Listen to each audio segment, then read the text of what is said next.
Majina anaitwa Oscar Zakaria Mwendaliwa, ndiye katibu mkuu wa chama cha madereva bodaboda mkoa. Hivyo mimi kama katibu tumeandaa mpango mkakati wa kiofisi kuhakikisha kwamba vijana tunakusanya na kuwa kitu kimoja, badala kujishirikisha kwenye mambo ya kihalifu na mambo mengine ambayo yanaweza kaleta uvunjifu wa amani. Tumeona tujikite katika kuwatengeneza umoja ambao tutakutana katika michezo. Tumeona kwamba tuwashirikishe katika hili jambo kwa sababu vijana ndio nguvu taifa. Yaani nchi yote inayoharibika inaanzia kwa vijana. Kama vijana ndio wenye nguvu ya kutengeneza amani ya nchi yetu, tumeona kwamba kama chama cha madereva bodaboda ambako tunalea vijana wengi, tuhakikisha kwamba tunawakutanisha, na tumeona eneo kubwa ambayo inaweza ikatukutanisha vijana wote ni eneo la michezo.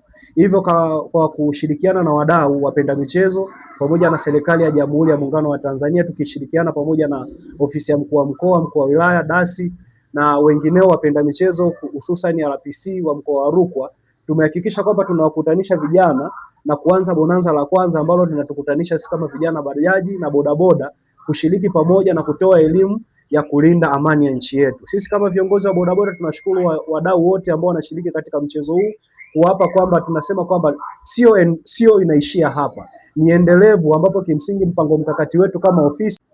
Asante sana.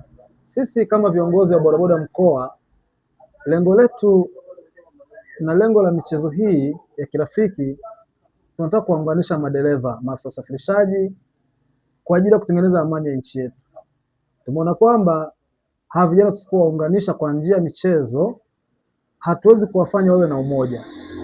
Hivyo tumeona wawe na michezo ya mara kwa mara, lakini michezo hii lengo ni kuwaunganisha ili mwisho wa siku tutengeneze amani ya nchi yetu.